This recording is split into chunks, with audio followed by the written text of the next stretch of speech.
It was perversely amusing visiting the Peel District School Board for its latest meeting.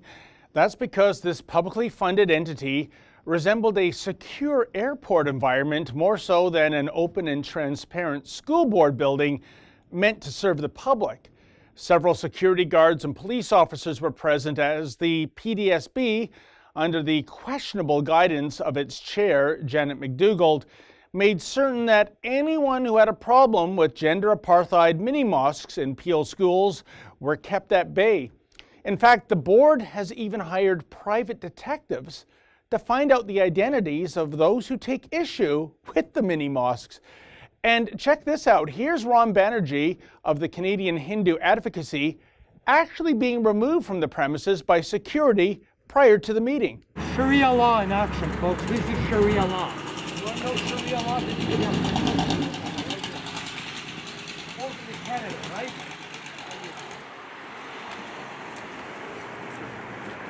Under the sidewalk, sir.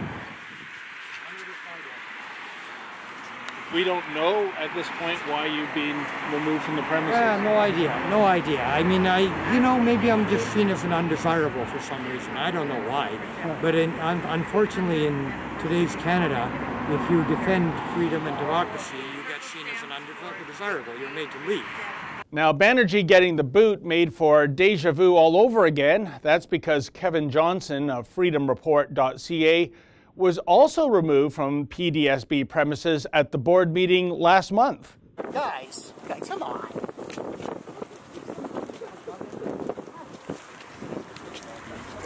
I'm not going to repeat myself 6 or 7 times, Kevin. You're trespassing. No. All I want to do is I want to serve Janet McDougald and the entire board this letter. I know. I'd like to see the legal documents that keep him off the property. Okay, so, gentlemen. This is a new Canada. This. Even so, Kevin Johnson, a vocal opponent of mosques in public schools, was back for the April meeting, although he never made it past the sidewalk. You see, the trustees at the PDSB look upon Johnson as public enemy number one. That's because Johnson is offering a $2,500 reward for any individual who can record an Arabic sermon at a Peel school. Johnson is seeking to get the content translated to see exactly what the heck is being preached in those sermons. The PDSB, however, is enraged by Johnson's quest for transparency, and it recently posted the following statement slamming his initiative. Quote, "The Peel District School Board condemns the actions of an individual who released a video inciting students to secretly videotape Muslim students participating in Friday prayer in return for money. Clearly, this individual is trying to bribe students as an incentive to breach privacy laws. The video itself prejudges our Muslim students in a way that is both unfair and untrue. This is hate-filled showmanship by someone who wants attention for an ongoing attack on valued members of our school community. It is a campaign that encourages hatred and makes our students, staff, and community feel unsafe and targeted. That is simply wrong." End quote. Gee, I think this is what's known as shooting the messenger. Is it really that outrageous for citizens to have concerns about the content of Muslim prayers in another language, given the sort of content that has recently come to light at certain Canadian mosques? You know, death to infidels, calling Jews filthy. For a board concerned about hate, that sort of rhetoric sounds very hateful to me. What the heck, I'm sure all those Arabic verses being recited at PDSB schools are about peace and love and inclusion. Oh, speaking of inclusion, while we don't know yet what's being preached, what we do know is this. In order to accommodate these gender apartheid mini-mosques, the PDSB actually violates its own charter in regard to gender equity. That's because there is a pecking order at these mini-mosques. The boys sit at the front, the girls are at the back, and the girls on their menstrual cycle, well, they're outside the room because they're considered unclean. And if you all have a problem with that, folks, then you're obviously an Islamophobe. And check out this measure embraced at the most recent meeting to quell criticism of the board and its Islamist agenda. The PDSB resorted to intimidation tactics by requiring members of the public to show government-issued photo ID in order to gain entry into the building, even though they apparently have no right to do so. Here's Kevin Johnson on the PDSB's carding procedure. They do not have the right to ask you for identification and then take photographs of your identification. Are you going to let that guy and his friends in there take photos of your driver's licenses? No! How about your passports? No! Your credit cards? No! That's what they want to do. And I'm going to tell you why. Because Janet McDougald and Tony Pontes are trying to collect your information so they can make sure that you have kids in this school board to then send Children's Aid Society after you for the sole purpose of making you miserable and making you afraid. Oh, by the way, there were at least 5 women dressed in the full niqab that attended the board meeting. Guess what, folks?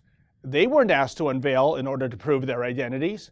So in order to maintain its mantra of reasonable accommodation, the PDSB actually ignored its own security protocols.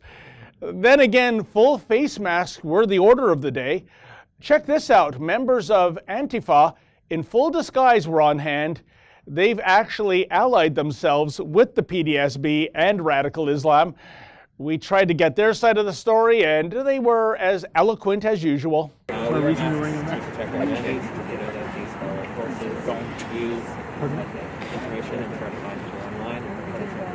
Is there a reason you're wearing a mask and have a seal board covered? Have you guys looked around? Found members of that one? Just doesn't want to speak to you. But in the final analysis, the PDSB did achieve its goal of shutting down debate. Unlike the past 3 meetings in which concerned citizens expressed their concerns regarding gender apartheid mini-mosques carrying out sermons in Arabic, there was indeed absolutely no discussion regarding the burqa-clad gorilla in the room on this evening. Still, we did attempt to reach out to the head honchos of the PDSB, seeking commentary from the chair, Janet McDougald, and the executive director, Tony Pontes. We were told they didn't have time to answer questions. Oh, they had plenty of time to speak with the CBC and the Globe and Mail, mind you, just not us. But maybe the real reason they wouldn't talk to the rebel had nothing to do with the clock, but rather they simply don't like the rebel's ideology.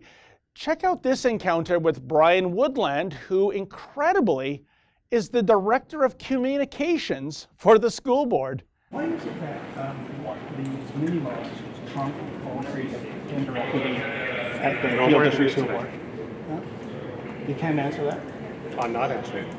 Well, you have a charter right, don't you, that says that girls are equal to boys, men are equal to women. But these are gender segregated mini-mosques. Since you preach hate on your network, I'm not sure that's a fair question for you to ask. Oh, we preach hate. You do indeed. Can you give us an example? I've seen quite a few examples, but I'm all done tonight.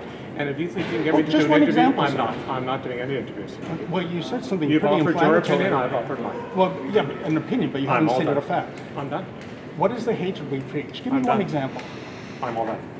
You're all done. That's your answer. I'm done with you. So you say that we preach hate, but you don't have one example of hatred. I've decided there are so many examples, it's hard to pick just one. Oh, I'm sure you can do better than one. Well, you've got my answer. So many examples? You have my answer. Well, come on, lay one on. You have my answer. So your answer is there's so many examples that you can't even You pick have my one. answer. You can't even pick one. We're all done. You can leave the building now. Geez, that's the director of communications? Who does this guy communicate with other than the gal manning the McDonald's drive-thru window? Oh golly, that was a bit hateful of me, I suppose. Please disregard that last comment and accept my apologies.